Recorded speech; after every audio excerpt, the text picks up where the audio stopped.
What you're about to hear is going to shake the entire WWE Universe to its core. And I'm not talking about some regular Monday Night Raw episode. I'm talking about the kind of night that gets etched into wrestling history forever. December 30th, 2025 will be remembered as the night WWE betrayed everything we thought we knew about loyalty, championships, and the future of this company. And before you even think about clicking away, let me ask you something that's going to burn in your mind for the rest of this video. How is it fair that Roman Reigns, a man who held the WWE Universe hostage for over 1,000 days, gets to waltz back into WWE and absolutely demolish two of the hardest working superstars on the roster without earning anything? You heard that right. Austin Theory and Bron Breakker, two men who have been grinding every single week, putting their bodies on the line, carrying Monday Night Raw on their shoulders while Roman was off making Hollywood movies and appearing at independent shows, destroyed, obliterated, made to look like they didn't belong in the same ring as the so-called tribal chief. I want you to think about that for a second. Really let it sink in. And then I want you to comment below and tell me if I'm wrong. Tell me if you think this is okay. Because what I witnessed on December 30th wasn't just shocking, it was disgusting. This is WrestleScope, and today we're breaking down the most controversial return in WWE history and why what happened on Raw might be the beginning of the end for WWE as we know it. But first, smash that like button if you're as angry as I am, and subscribe because we're not afraid to tell you the truth that other wrestling channels won't dare speak. Let me take you back to where this story really begins, because context matters and WWE is counting on you having a short memory. For weeks, no, months, Austin Theory and Bron Breakker have been the backbone of Monday Night Raw. These aren't just any superstars. Austin Theory, the former United States champion, the youngest Mr. Money in the Bank winner in WWE history, has been clawing his way back to relevance after WWE creative dropped the ball on his momentum time and time again. And Bron Breakker, the second-generation powerhouse, the Intercontinental Champion, the man who single-handedly made that title mean something again after years of it being treated like a participation trophy. These two have been feuding, yes. They've been at each other's throats over who deserves to be called the future of Monday Night Raw. Their matches have been absolute bangers. The WWE Universe has been invested in this rivalry. Social media has been exploding every single week debating whether Theory's cunning and athleticism could overcome Breakker's raw power and intensity. And then, December 30th happened. The show started normally enough. Austin Theory came out first, microphone in hand, that trademark smirk on his face, talking about how 2026 was going to be his year, how he was going to take that Intercontinental Champion from Bron Breakker and prove once and for all that he is the present and the future of WWE. Breakker's music hit, that intense, aggressive theme that gets the crowd on their feet, and the Intercontinental Champion storms down that ramp like a man possessed. The crowd was electric. These two got in each other's faces, the tension was palpable, and everyone watching knew we were about to witness something special. And then, the return, the moment that changed everything. The lights went out. Now, we've seen this playbook before, right? Dramatic lighting, smoke, the whole production. But something felt different. The silence in that arena was deafening. You could hear a pin drop.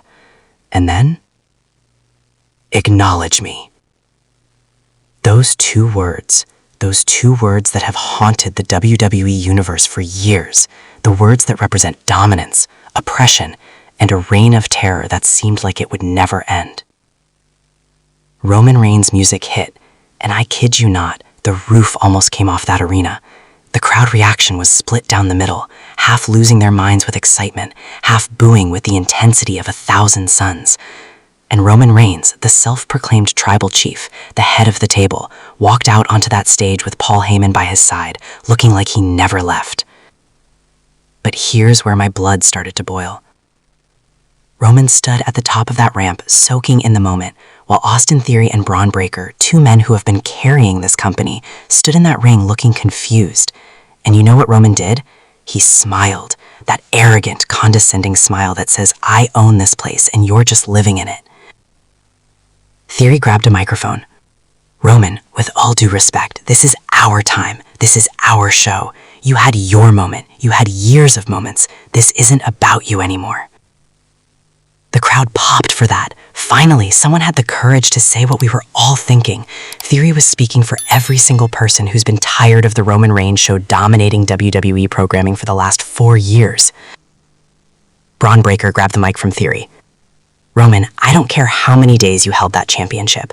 I don't care about your bloodline. This is Monday Night Raw, and on this show, I'm the champion. I'm the one who matters. So unless you're here to acknowledge me, you can turn around and walk back to whatever island you've been hiding on. The crowd went insane. Bron Breakker showing no fear in the face of the man who has beaten literally everyone put in front of him. This was the moment. This was the passing of the torch we've been waiting for. The new generation standing up to the old guard. Right? Wrong. Roman Reigns slowly walked down that ramp, deliberately, methodically, like a predator stalking its prey.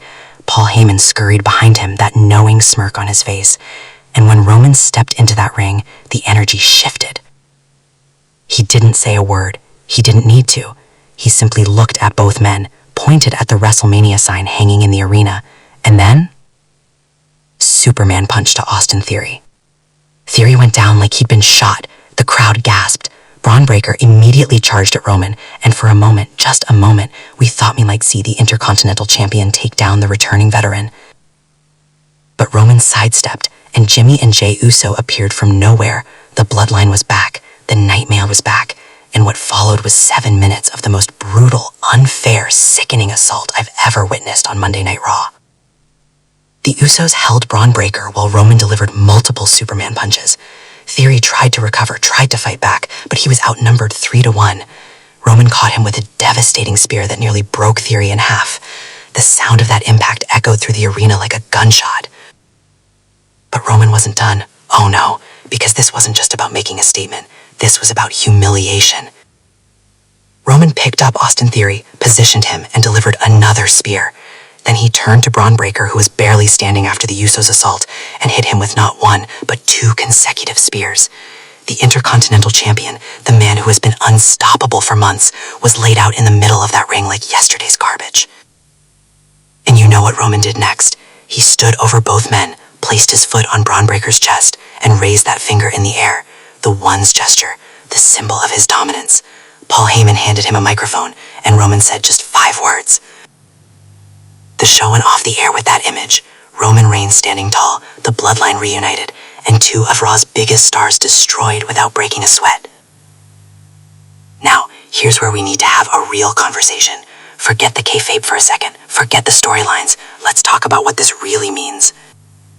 WWE has a massive problem with how they book returning stars versus the talent that's been there every single week.